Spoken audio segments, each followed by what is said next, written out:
Welcome to Ham Radio Basics Live, Season 3, Episode 1, James from Ham Radio Prep Rebroadcast. Hope everyone enjoys this very special rebroadcast when I spoke with James, CEO of Ham Radio Prep. So without any further ado, let's roll that clip in its entirety. Well, good evening, everyone. Welcome to Ham Radio Basics Live, Season 1, Episode 32. Very special guest, James, is the CEO of Ham Radio Prep. James, how are you this evening?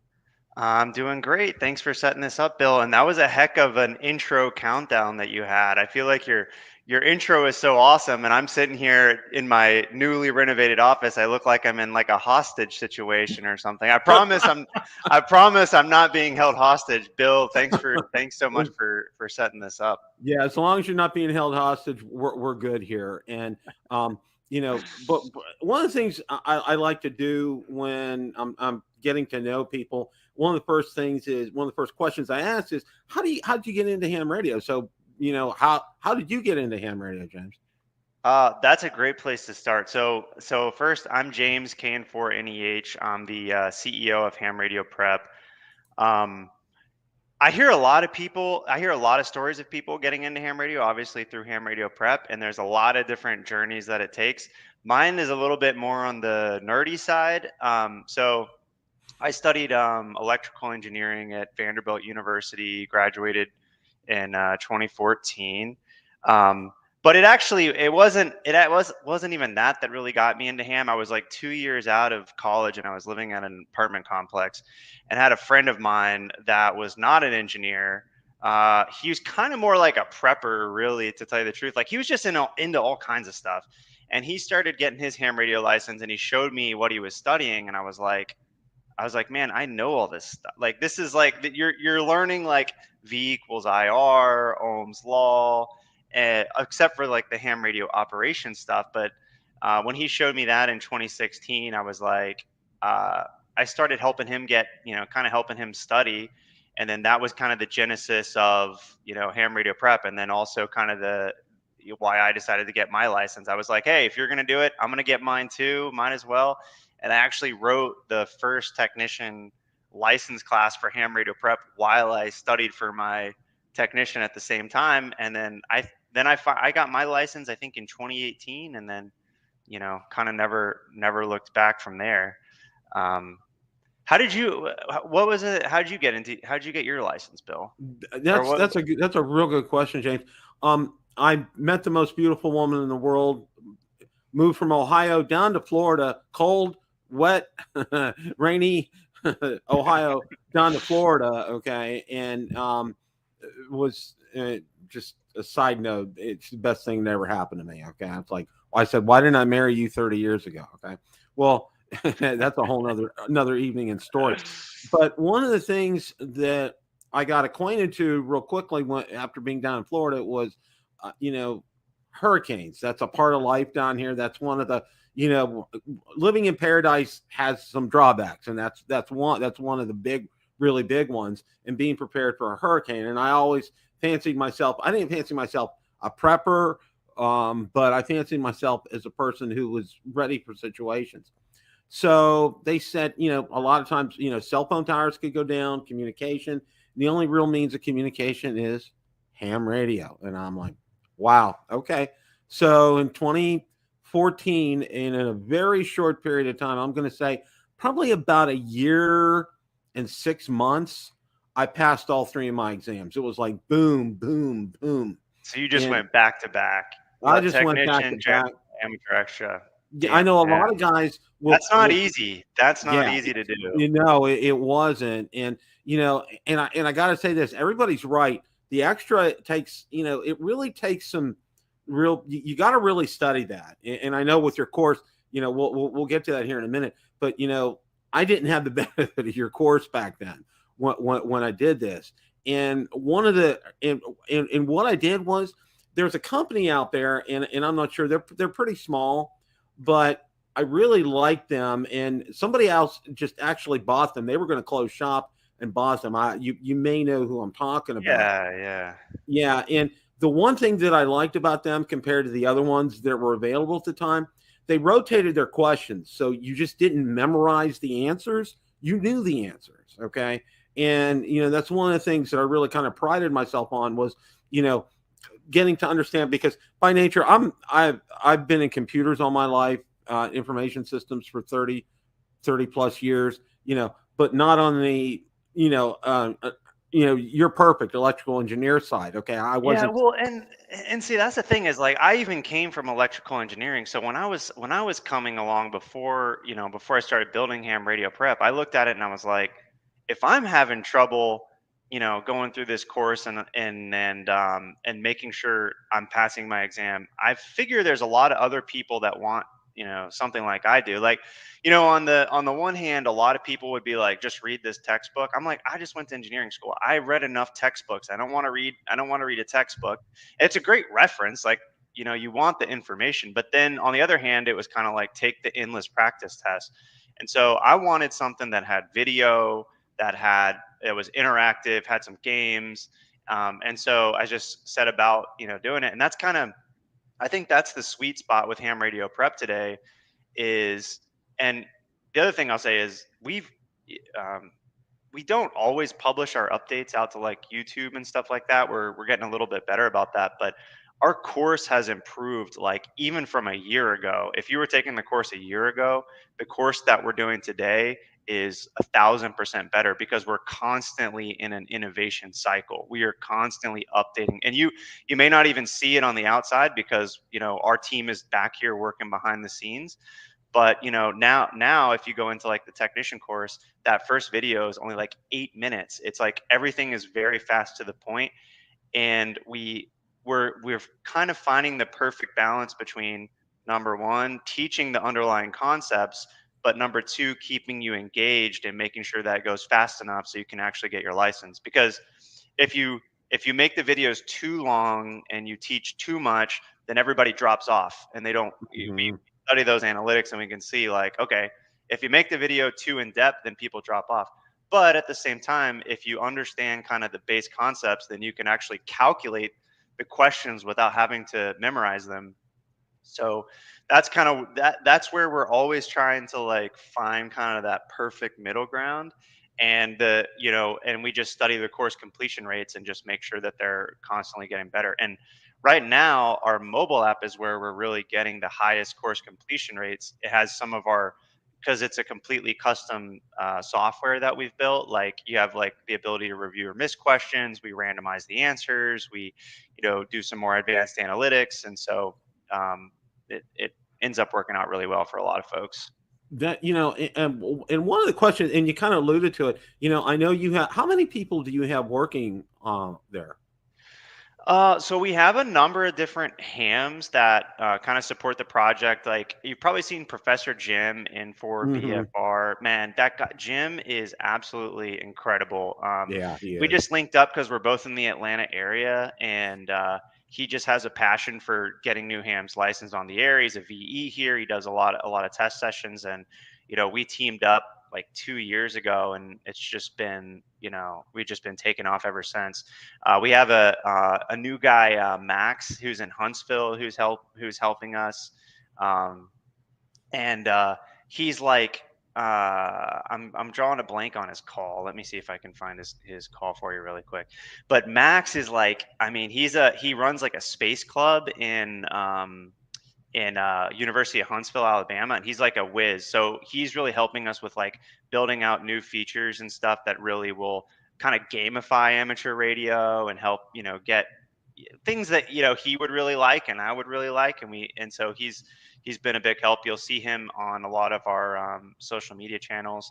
I do some of the development myself. We also have some help on the development team. So we're a small scrappy team here, but I'm full time, dedicated to building out ham radio prep and our new app too. So, you know, it's amazing what you can accomplish when you have kind of just a mindset of just getting 1% better every single day. I look back sometimes and I'm like, holy cow, I can't believe everything we've done over the last year, and we're only getting faster. So.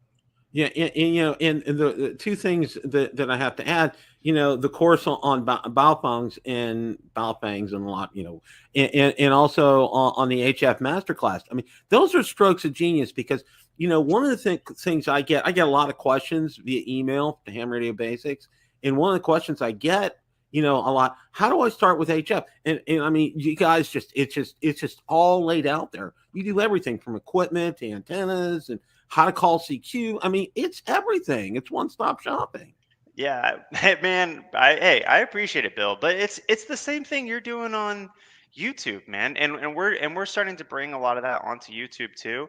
But it's just like, look, everybody, it's no secret in ham radio that people get their license and they get stuck, and we see it too. And so we're we release a lot of free guides. We also have the paid classes, so like it just gives you a structure, right? Like Hmm. sometimes you get kind of lost in the vortex. Like I watch a lot of ham radio YouTube and stuff, but you only have so many hours in the day, so sometimes you kind of get lost in the vortex. Like Yeah. I was watching I was learning about like ground planes yesterday, and I was trying to calculate how big I need to make my ground plane for this antenna that I have out here.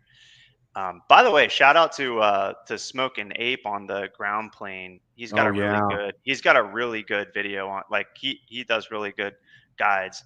And I've watched a ton of your videos, Bill, like just like on the like getting up and running. And for me, because I'm like living a lot of it too, I feel like I kind of am like trying to just bring other people along on the journey, Like I've only been a Yeah. ham for a few years, and there's so much to learn. It's like you could this hobby is like a mile wide and it's a mile deep. You can go any which way that you want to go.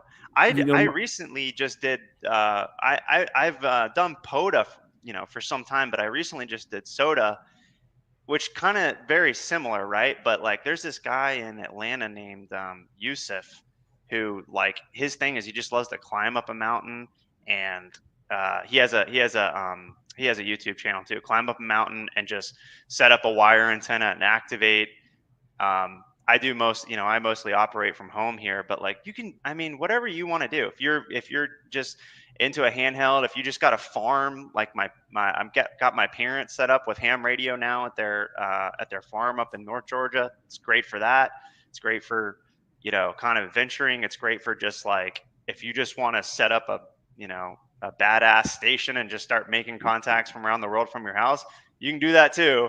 So I mean, you can kind of get lost in just all the things that there are to learn. And so it's just about trying to make some pathways and some steps so that somebody who's like completely new doesn't get overwhelmed when you jump into talking about uh, you know ground planes and antenna modeling and Smith charts and everything. Yeah. Yeah, you have to go, you have to go in Hmm. the right order. Well, To, and I'm sure you know who To is. He called it when I had him on the hobby of 1,000 hobbies, and that's exactly what it is.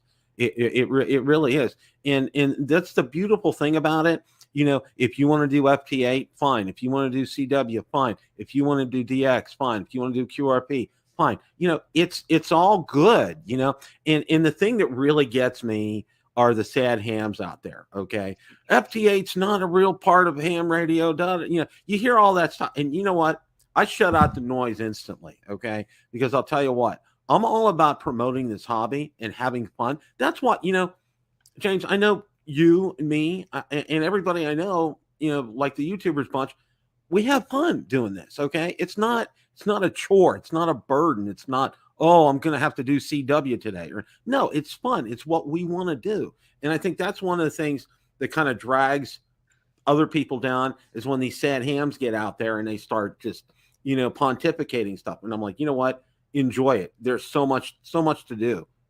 Yeah, it's every hobby too, right? Like no matter what you get into, there's going to be kind of naysayers. There's going to be, and it all and everybody has, everybody's entitled to an opinion. Like at ham radio prep, if we had listened to people that said that they didn't like us at the very beginning, and we let the people that didn't want ham radio prep be around, then we wouldn't have been able to build everything that we've been able to build. And the great thing about ham radio prep is we reach a lot of people that just had kind of a slight interest in ham radio, or maybe heard about ham radio, and we get them licensed and we get them on the air. And I think we're really like leading the charge on just bringing new hams in that, kind of breaking down the barrier to entry. But I see it a lot with like World Radio League, our new logbook application. I mean, 95% of people are like, hey, we love that you're, building something new. It's awesome. You get a few people who are like, for one reason or another, they don't like it, or they feel like it doesn't have, whatever reason. But I'm like, hey, I listen to the people that like are our students and our users, and say like, what do you guys want? The people that love it, and that never steers me wrong. Like, you listen to the people that actually are trying to be constructive, and they're like, hey, let's build something new, let's do something cool. There's a lot of those. That's 98% of the people. Like, sometimes I feel like, especially as a YouTuber, I don't know. Do you ever get any of like kind of haters in your comments or anything like that? Oh yeah, all the time. So I kind of got used to it because I have another channel that focuses on drones, and the haters just, I mean, they just, they come out of the woodwork at times and Yeah. everything. And, and one of the things, I don't give them oxygen. Okay. I shut them down. And people say, you deleted my comment. I said, well, you know what? It deserved to be deleted. Okay. It's just like, I don't, I'm not judge, jury, and executioner, but you know what? If you're not posting a positive message about the content, all right, it doesn't belong here. And, that's the same thing. And fortunately, with ham radio, my ham radio channel, really haven't run into it a lot per se on the channel, which I think is pretty good. But, one of the things, and you alluded to it, and is, you go out there, and I've always said this from day one when I started the channel. One of the biggest problems is, okay, you go out, you pass your tech, you pass your general, you pass your extra, okay, and then boom, you're there, and it's just like, okay, now what? And you've done some great videos on that too. Thank you. Yeah, man, that's incredible, because that's the gap, and you're just pushing people over that gap. In a couple of things that I did was, one of the things, people say a lot of bad stuff about ARRL, and I said, you know what? Okay, it's the only game in town here, guys. They're believe it or not, they do advocate for us. All right, they really are our voice with the FCC. So it's like there's no other game in town. And the other thing, I talk about our ham radio clubs. A lot of people are very fortunate to have a good one in their area. I have a good one. I'm part of it. And it's mostly, I'm 65, and most of them are probably around my age, which is good, and it's very relatable.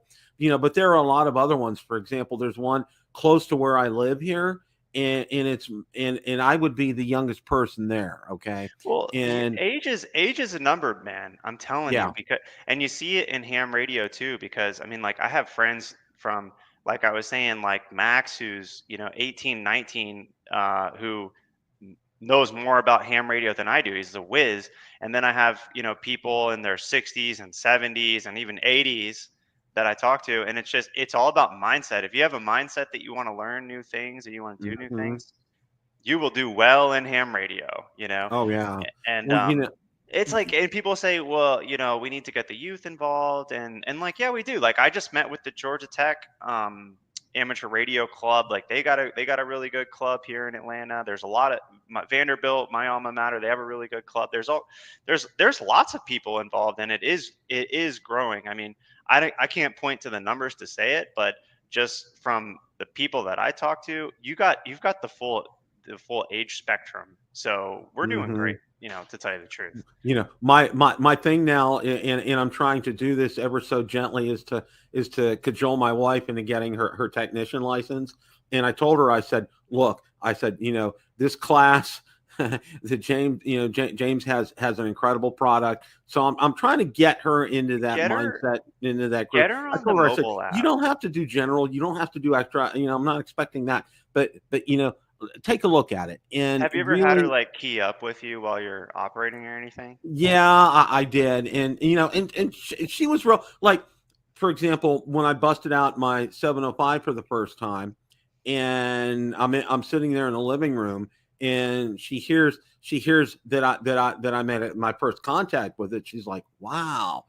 That's pretty cool. And I said, do you know where he was?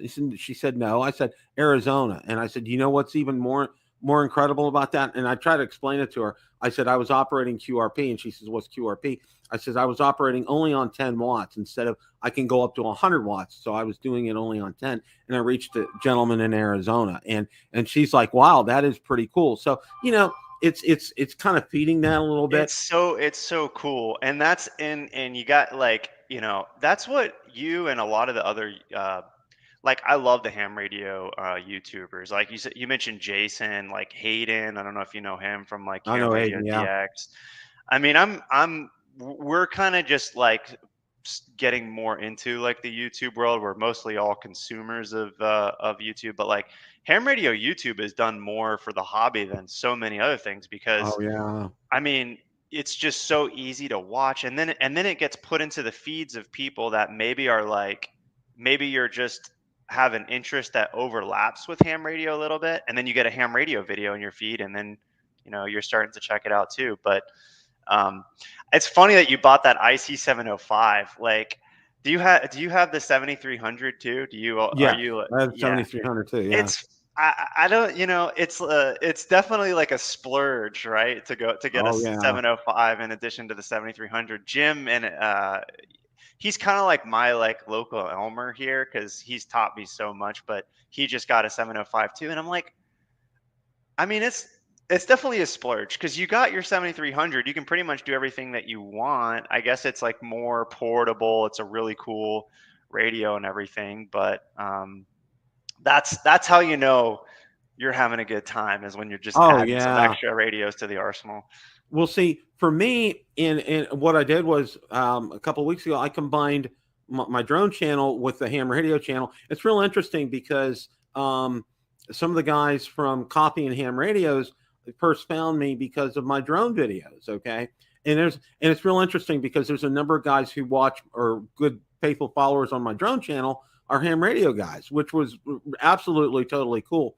Well, one of the things that I did was I took one of my drones up, and I try to explain. I have a situation. Every time I operate, I have to throw up my. Usually, I throw up my MPass 2.0 vertical chameleon. Okay, because I live in an HOA, because I'm not allowed, quote unquote, a permanent antenna up, but I am allowed a 20-foot flagpole. Okay. Nice. So I posed the problem to them, and I have a huge side yard, and getting a 20-foot flagpole, I just need to get permission from the HOA. That's not a problem. I do have several other problems though, is, for example, radials, I have to bury those things so deep it's not funny, because we have a service that comes and cut our grass, every week or so. So there's problem number one. The other problem is running coax from that antenna, from the telephone pole into the house. The problem is we have irrigation here. Okay, all kind of water pipes. So I'm kind of confronted on several ends. Hey, have you heard of the Stoics, like the Marcus Aurelius and like all this like Stoicism? Mm-hmm. So there's a saying, the obstacle is the way. Yeah. So there you go, man. You will figure it out. You got an Oh, I irrigation will. system. You got to bury those radials. You got a flagpole antenna. But I mean, it sounds like you've basically got the plan. You Yeah, I just have got to the plan. implement it. Although my better half is not real thrilled with me drilling into, or having someone drill into the side of the house to put the coax through and get and I told her, I said it would be sealed. There's going to be no problems. It's just like, sometimes she hears what she wants to hear, and it's just like I have to This is convince her otherwise. so But I my told her, I so said, to get somebody qualified to do that. Yeah, so my wife's from Venezuela, and I've been trying to get her in, and Venezuela actually has a really big radio club. So like I'll be like, hey, check this out. You could actually make contacts with Venezuela if you get into this. But I'm kind of in the same thing because, like I said, I just renovated it. Like I'm not being held hostage. This is actually my upstairs office is just we repainted and redid everything, and my radio room is in the basement right now. But what I realized is I keep on walking from my upstairs down to my radio room like throughout the day, and so I'm like, okay, I need to now make my upstairs office into my actually just combine it and have one place for my radio room. I don't have an HOA or anything, which is good, but I've been I have an in-fed antenna in my backyard right now, and then I have a vertical that's back there too.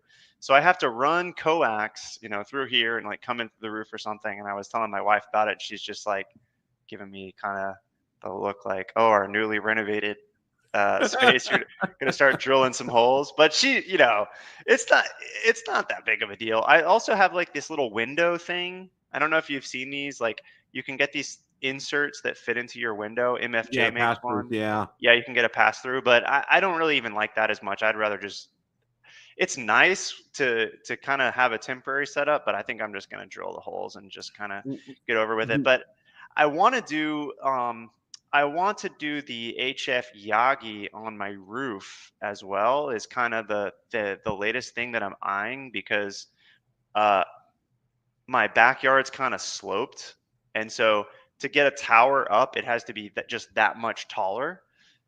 But I was talking to a guy at the Stone Mountain Hamfest, and he kind of scared me about the weight of it. Like he's like, you might want to think about the weight if you're going to put the tower on your roof. So we'll take I'll think about that a little bit. But I mean, I think one of the things that is really amazing for especially for like new hams who like go out and start looking at all these fancy antennas, it's amazing what you can do with a wire antenna. Oh And yeah. it still surprises me to this day. To this day, the best contacts I've ever had have been on a like I can't remember how long it was, but just a in-fed wire antenna off my Yeah. back patio to a tree. I have been crushing it on that thing. Well, one of the things that has given me some inspiration, and I've seen several videos on it, is some of the older drones that DJI has. They have you can buy release mechanisms for them on Amazon, and what I've seen a couple of guys do is, they'll tie that bungee cord up there with a counterweight. They'll fly up over that branch, and the camera's pointed down, and they know where they're at. Boom, they drop it. Boom, you pull it down. It's up there. It's like, because I see all these guys up there, they're, trying to, throw it up over the tree, and, they miss 5 times, and, finally the 6th time they get it. And I'm like, it's perfect every time with something like that. I think that's a real cool thing to be able to do something like that. Yeah, that really it. So what kind of drone is that? Because I mean, you got to be able to carry at least a decent amount of weight to Yeah, make it that would be. happen. There's a DJI Air 2S. It's an older model, but it's compatible. And I know because I've seen several videos of guys carrying like water bottles with carrying underneath that, and it handles it fine. And and that's the thing is, you're only going to go 50, 75 feet up. So it's not like you're going to be hundreds of feet up in the air. And normally, the weight that a drone can handle like that. And I've seen the guys do that, and it works like clockwork. There's absolutely no business with that. And you're right. Okay. The easiest or some of the best antennas are just like simple end-fed halfways. I mean, just boom, done. And you're making contacts all over the place. Okay. One of the guys that has really inspired me as far as antennas is concerned, there's two people. Walt, okay. He does such a Coastal Waves and Wires. He just does such a great job. And the other one is HOA Ham, Bob. He actually lives about an hour from me here because I live outside of Tampa. And we connected, and he's just such a great guy. And he's got it down pat, and he's really got a wonderful setup at his house.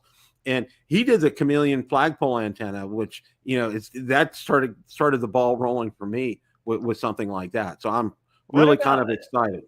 Have you looked? I mean, the flagpole is awesome, but what about the attic antennas? Have you looked at doing an attic antenna? Yeah, I did. In the way they built our house, the trusses are so spaced together. There's not a lot of room up there, unfortunately. You know, because I had our previous house, you know, we had some attic access up there, which was really nice. So we were able to store some things, and there was plenty of room. Here, there's like no room at all. I mean, you can probably, an inspector can pop up the panel, take a look at stuff, and that's about it. That's all you can really kind of do over there.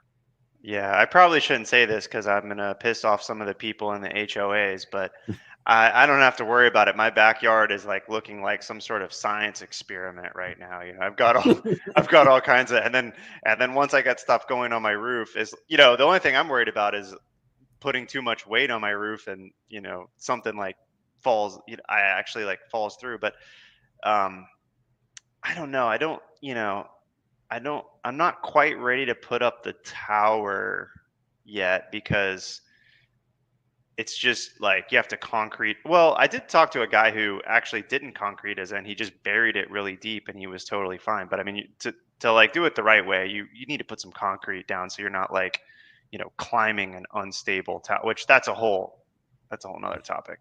Yeah, that is. Well, you know, one of the things for me, which I found real last year for Christmas, you know, I have a holiday giveaway and everything. And one of the things that I did was I gave away 2 courses from Ham Radio Prep. And Nice, man. That's awesome.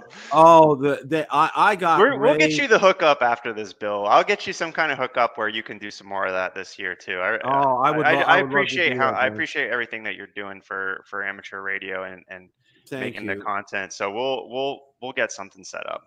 Yeah, you got, like I said, you know, it's just like I fell in love with you guys right away as soon as I saw it, and it's just like, you know, I'm kicking myself like, why weren't you guys around when I got started? But you know, it's just so, you know, one of the goal of my drone channel and the goal of the Ham Radio channel is, you know, I really, my dad taught me a long time ago, keep it simple, and that's one of the things that I want to do. And you mentioned things about the videos and keeping them at a certain length. And that's one of the things that I try to do on my drone channel. It's one of the things that I try to do here, especially with the product demos, reviews, that kind of thing. Because if it's over 8, 9, 10 minutes, you know, people are going to, you know, tune out and not tune in. And so that's why I really try to keep that content kind of like, you know, that 8, 9, 10 minute kind of time frame. And I try to keep it shorter that way. And it really bodes well. You know, people really respond to that when it's that kind of length.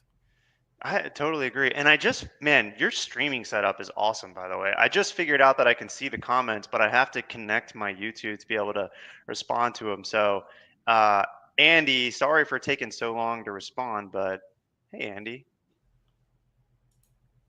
Yeah, Andy's.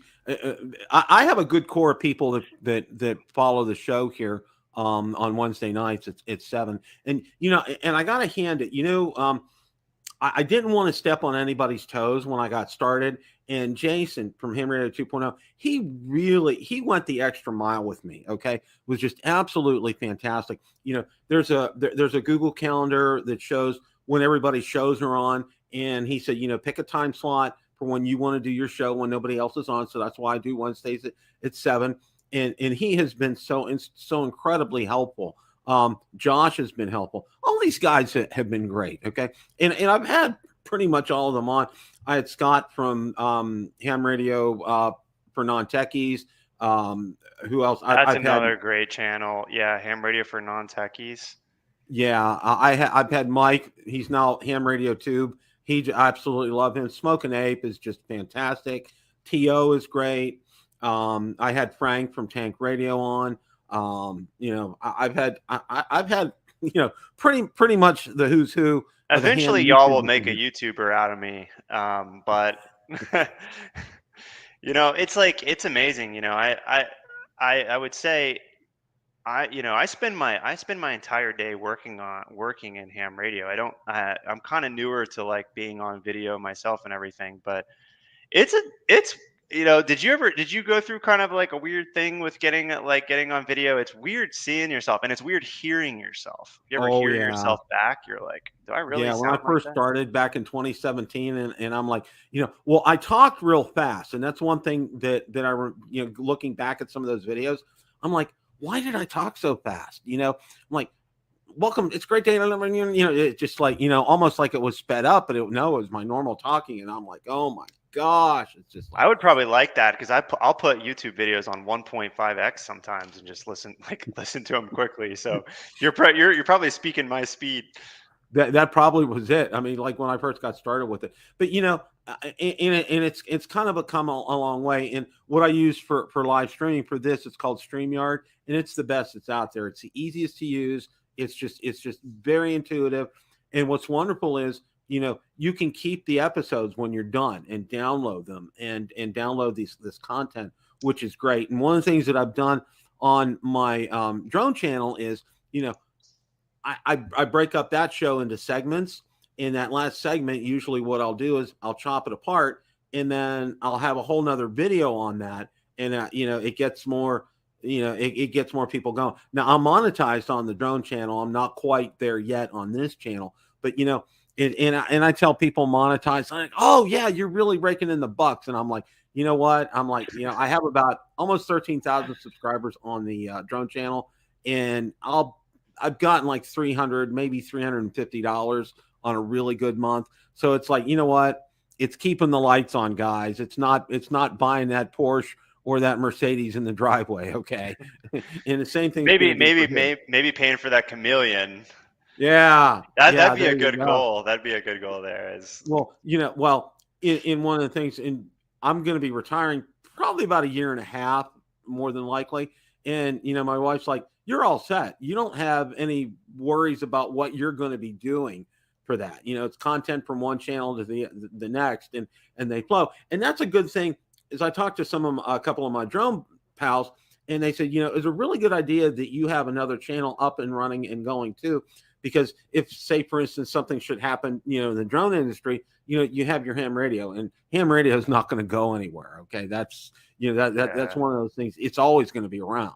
Well, that's an important point there too, because I think that, like it's almost kind of like a freedom of speech issue as well too. Like truly is, you mentioned the advocacy thing, which is, it's important that we have a licensing system, because you need to make sure that people are not, that people are using the airwaves responsibly, because there is only so much bandwidth and you don't want to pollute all of that. But like the fact that we have this allocation that's just for amateurs and regular citizens to use, like that's not going anywhere. And we're kind of starting to dip our toes too. Like, I don't know if you saw about the proposed change to 60 meters, where they were they're basically trying to make it just a smaller shred and kind of nuke the power on 60 meter bands. So we put out some materials about that, and we're able to get a bunch more comments on the FCC. But then there's also the good news. Now they're talking about, I don't know if it was eliminating or just bumping up baud rates. So I think it shows that we've got an FCC that's willing to play ball and understands the importance of amateur radio. Although, like, I was seeing something, I guess there's kind of two sides to the baud rate. Like, I even saw some hams who weren't like super in favor of raising the baud rate. So I need to read into that one a little bit more. But Go ahead. No, go ahead. No, what I was going to say was, it's real interesting because with my drone channel, I deal with the FAA, and obviously with ham radio, I deal with the FCC. And one of the things that I tell the guys, you're dealing with all the agencies. I'm dealing with alphabet soup here. But one of the things that I tell them though is, the FAA is kind of it's kind of like you got to give them a cattle prod, and they're not always with it. And for example, the big thing with drones is a thing called remote ID. Okay, it's so your drone can be seen, and it's the whole purpose is so it can be seen by law enforcement if they need to know where you're at. All right. Yeah. And they have have butchered this up and just made it a nightmare and a quagmire, and because not good for privacy. Yeah. It's just a total mess. Okay. Whereas, and conversely, and I try to tell people, and everybody voiced their opinion, and everybody was like universally like, no, well, they did it anyway. But, with the FCC, conversely, we voice our opinion with them, and you know what? More often than not, they'll respond to us, and they'll respond to us in a positive way, because they know, we kind of like, we're it for them. We're one of the big deals for them. So Yeah, and I mean, look, the electromagnetic spectrum isn't going anywhere, so amateur radio isn't going anywhere either. And this, I mean, it's kind of clickbaity sometimes to say. Like, there's a lot of like clickbait. Oh, amateur radio is dying, or like yeah. it's just it makes for a video that a lot of mostly hams are gonna click. But like, as me being somebody in the industry, I don't see that. I see people are going crazy in for amateur radio. They're dying to learn more. There's more people getting in it every single day. At events that I go to, I see the full spectrum of people from young to middle aged to older people, and everybody's having a great time. So, you know, there might be a good clickbait video for you sometime, Bill. Ham radio's dying. You can put like a big thumbnail on that or something. You'll probably get a bunch of views, And but have a couple of it's not tombstones really up true. there and on the thumbnail, and with a radio antenna on it, and Yeah, and you RIP make a ham face radio. like, Yeah, like this or like one something. of Yeah. those kind of deals. Yeah. Well, I don't know if you heard, but Kenwood made the announcement that the TH-75 is going to be out in January officially. And there's been just, I mean, it just talk about that has just exploded. I mean, just and everybody's so excited because Kenwood is finally. It's like you get a lot of newer hams in Kenwood. Did they make Yeah, I radio? know. Do you Well, know? that's like me. Like I've never really operated Kenwood, but like a lot of my Elmers here in Atlanta love Kenwood.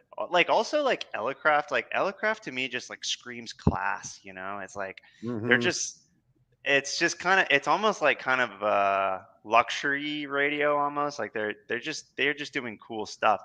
But I mean, you know, for me, what like the if you're gonna get a new radio, mostly like ICOM and Yaesu have been the ones that Oh yeah. we look at. But um, I think they're gonna change that. And if Kenwood's coming out with a new radio, it's because they're seeing something happen. Like they're doing the market research and they're like, wait, hold on a second. But amateur radio is doing really well right now. Let's time to hop back in and maybe they've probably been paying attention to what others have been doing like Elecraft too.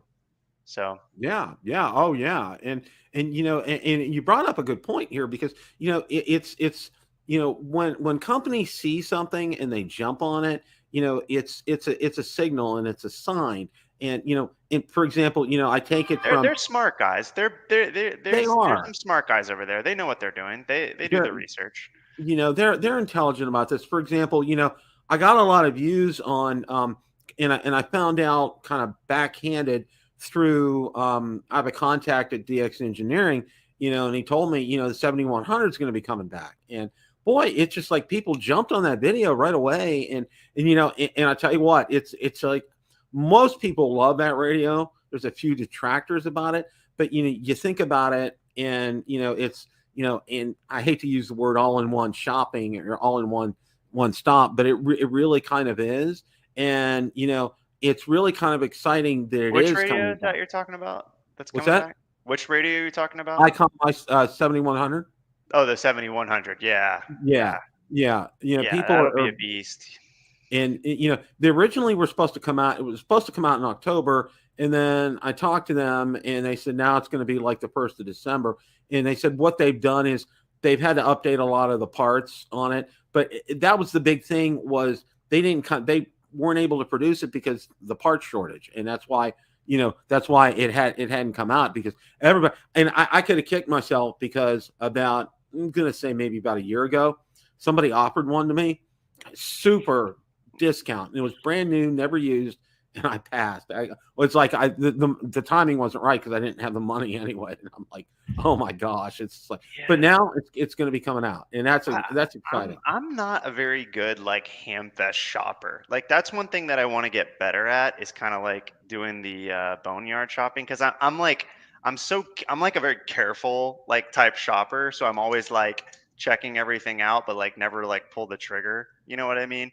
But like, Oh yeah, but then I see like some of the fines that people are getting, like when I went to the Stone Mountain Ham Fest here like last week, like this guy got like a really cool little 50-watt mobile rig for like less than $50, you know, and I'm Oh like, yeah. that's just be cool to have one of those just around you. I mean, just to play with or put in your other vehicle. You know, put in. Oh yeah. You know, one of my rules of thumb is this, and this is real interesting. If I'm flying to like a hamvention or something, okay, I'll find something, okay, and I'm like, and I'm flying, and I'm like, You're oh, booked. You said you're booked up for Hamcation this year, right? yeah, I'm booked up for Oh hamcation. yeah, We're going to be I don't have my driving there. reservations yet, but Ham Radio Prep and World Radio League, we're doing tables there, and we're gonna have a blast. So we Oh we yeah, we got the tables we'll be booked.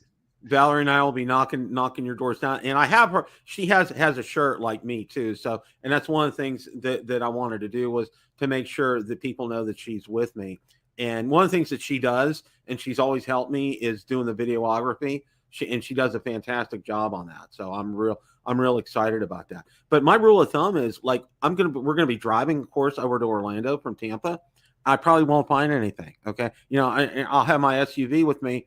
You know, nice big backspace, and I won't find a thing. But then I go flying somewhere, and I'll find something.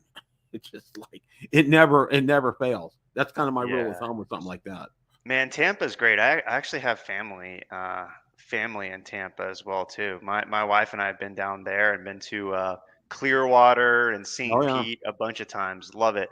And Florida has some of the best ham radio operators. Oh yeah. I went down to Destin like a few months ago at the end of the summer for my friend's birthday, and I brought my HT with me, and I was trying to hit this repeater that was just right next to where we were staying, and I program it really quick. I try to key it up twice and like give my call out on the repeater, and I forgot the CTCSS tone, and this guy who was just scanning just picked me up and called back to me. I can't remember what his name is. He's like, hey, I just picked you up on my. I was just scanning through, picked you up. You forgot to program your CTCSS, and so he picked me up and then reminded me, helped me program into the repeater, and ended up talking to the guy for like 30 minutes or something. So it's like, I'm in Georgia. I think you guys have in Florida. You have like 2x or maybe even 3x the number of ham radio operators. So like, I mean, Oh yeah. you're in a great place for it. It is, you know, and that's one of the nice things. The clubs, for the most part, like I said, the clubs down here are very active, involved, and they get and see the really cool thing is they get family involved because you know obviously we know the future of ham radio is going to be getting like teens involved and kids in school and you know and I tell you what, you know, one of the things I will just jump all over is when I see, you know, like elementary students or high school students, you know, getting, you know, people getting them. I'm like, whoa, wow. You know, I get that out there front page, front and center, because, you know, that's the future of this hobby. And, you know, it's just so wonderful to see that. And I'm going to Yeah. try to get my granddaughters when they're old enough to get into it as well. Cause I think it's just so cool. That's one of the things with World Radio League in particular. One of the things that we're really focusing on is like the live contesting aspect of it too. Like I mentioned, the Georgia Tech ham radio team that we were chatting with, like they loved it. They loved the idea, and I would love to see like some college competitions going on, and it's just, it's a really challenge to like make ham radio competitions work really well, especially for like colleges and things, because you want to make it about the operating, and you want to make it about learning skills, and not just make it about having you know the best operating conditions, the best operating geography, and the best antenna and equipment, right? But I love I think as far as like getting folks involved like earlier, and especially like at the collegiate level, having kind of like the competitive, and even just like, kind of tracking your progress part of it is something that people are going to love. I mean, it's something that I love. So I feel like there's a lot of newer folks that like the gamification aspect of it. Which look at POTA, man. POTA is awesome, and POTA was like a godsend Oh to yeah. amateur radio. Like, and I think that like apps like that are like just, you're using technology to engage with it and show people what's really possible. Like we need more stuff like POTA out there. That's Well, ARRL just came out with a book on POTA, and real. Yeah, you know, yeah. I saw you post it. You made like a yeah, short about that, I think. and what it is, it's not. And one of the things I'm going to do a review on it, but just it's not a how to with POTA. It's about, I think there's 14 or 15 operators, and it goes through their styles. Everybody's different flavors. And what's really interesting on the cover, I know Michael Martins real well. He's on the cover of that book, okay, which I thought was just absolutely hilarious. He's not in the book, but he's on the cover. A picture of him's on the cover. I'm He's like, famous. he is. I Yeah. said, you are famous, guy. It's just, He's a great guy. I've never met him. I've never talked to him in person, but I've exchanged some emails back and forth with him. Yeah, that guy's a gem. And I he know he is. does a lot of, I know I mean, he does a lot of POTA, even like I saw some videos he was doing recently with like POTA events and POTA meetups. And I mean, I guess that's how you get your face on the cover of a POTA book, Yeah. you know? And I'll tell you what, the other thing that I think I call him one of the consummate experts on, is on the FT-891. He knows that radio backwards and forwards. And, one of the Yeah. pieces of advice that he gave about that radio, because a lot of people are just like, Yaesu FT-891, yeah, it's a great radio, but, Yaesu has that infamous menu.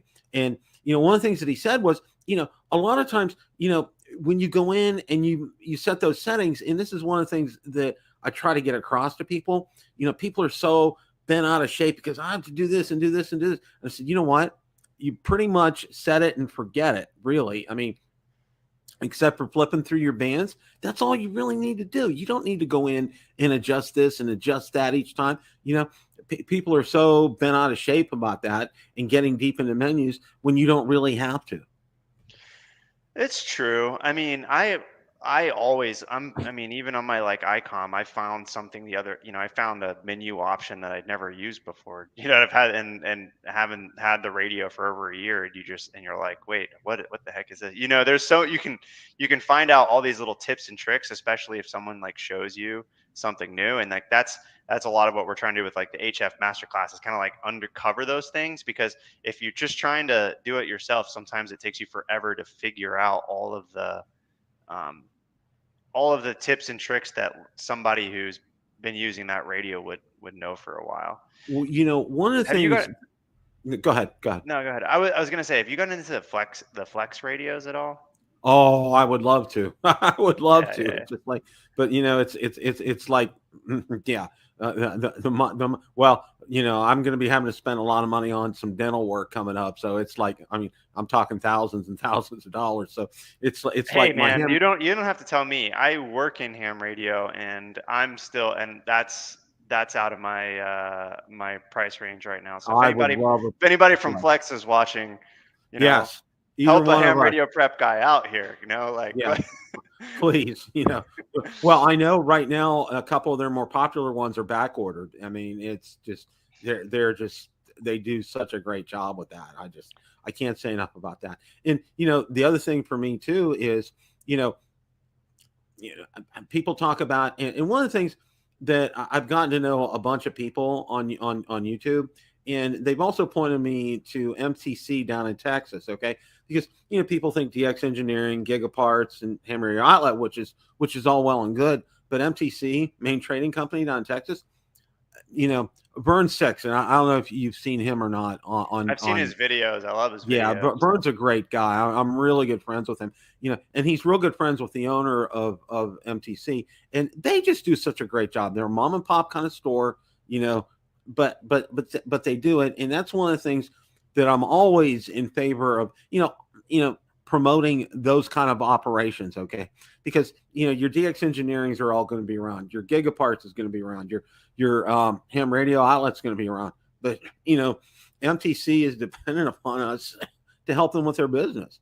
And Yeah. it's just so nice to see people involved in getting engaged in things like that. So but yeah, it's really nice to see that. So what are you planning upcoming with the channel? You got a kind of content outline of what you're going to be doing in the Yeah, holidays? right now, excuse me, I got several videos in the works right now. Going to be doing a series on the 705 because I think it's just such a cool radio. It's just like it's so versatile, and looking at different options. And I'm really interested in showing operating it maybe via solar, operating it via battery, operating it in different ways and in different conditions. And that's one of the things that I'm doing. So I'm kind of working on a series with that right now because I just absolutely love it. Oh, and I got a POV cage for it. I don't know if you've seen them. Um, Is that like a um, go box kind of thing that, well, let me here. It's sitting back here. Let me do some yeah, show and pull it tell up. here.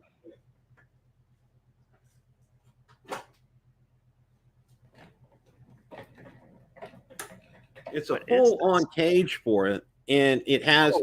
I got the one that has a plastic cover on the front, But is and this see for that. just protection, for easy Yeah, it's carrying? mostly for like protection because you can see right here, like there's a That is kickstand right slick, down here man. at the That's like an bottom of that. iPhone case for your Yeah, 705, basically. and then you can take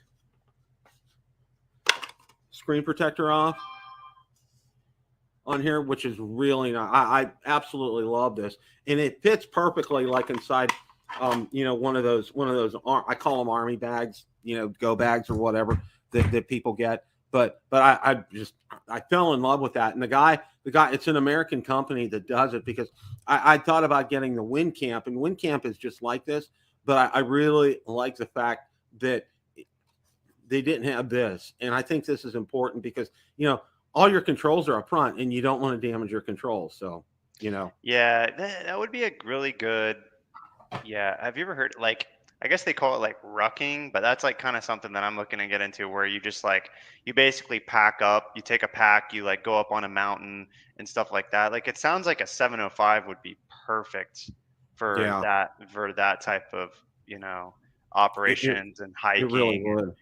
I mean what that thing probably weighs like just a few pounds, right? Like Yeah, it, I'm going to say probably about I'm going to say 10, 12 10 pounds, something like 10 to that. 12 pounds. Yeah, Versus yeah, the versus like a full size IC 7300 is 7,300. probably Well, I see. 20 maybe. Yeah, that's Maybe about it's 20. probably a little bit more. And I've seen people build go boxes for them. Oh, I got before I know we're kind of running out of time, but I have a really random thing. There's this new series on Netflix that's called Where the Light something like this.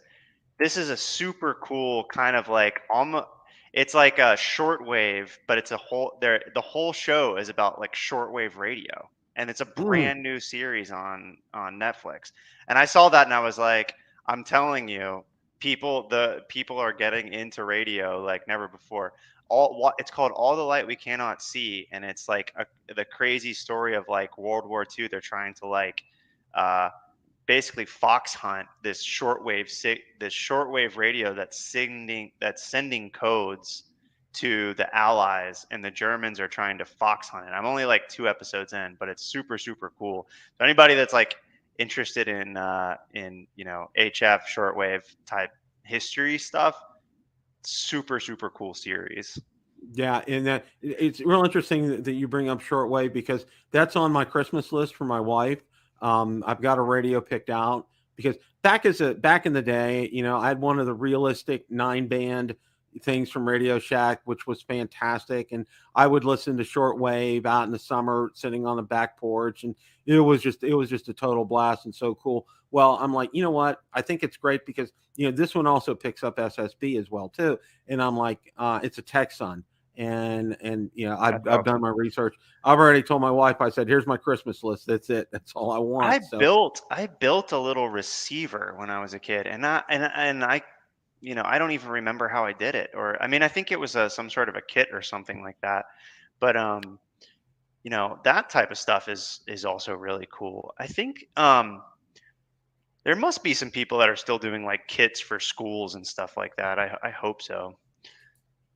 But I got a question for you, kind of like kind of sort of wrapping things up. What do you guys have in the works that's coming up? Is there anything you can kind of oh man, yeah. I mean, like we are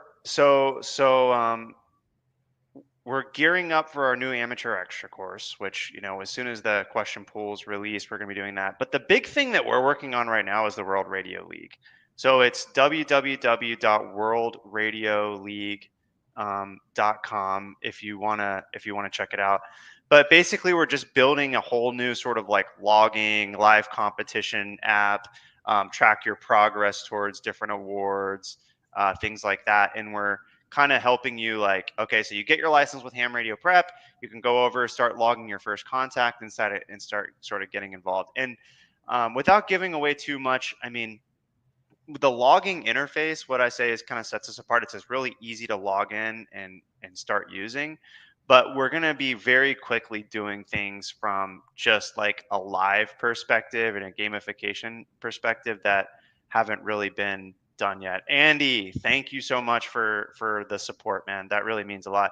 It's crazy just how much it takes to build each one of these little features, but we're really on a roll. Like, we've got a good team here, and inside the community forums, we are chatting with a lot of people who are using the logbook. So they'll send over like, hey, we really want to have this feature. We really want, we would really appreciate this. So we're working with the members like Andy here in the chat, who are letting us know like, hey, certain functionalities that you want, and we're just trying to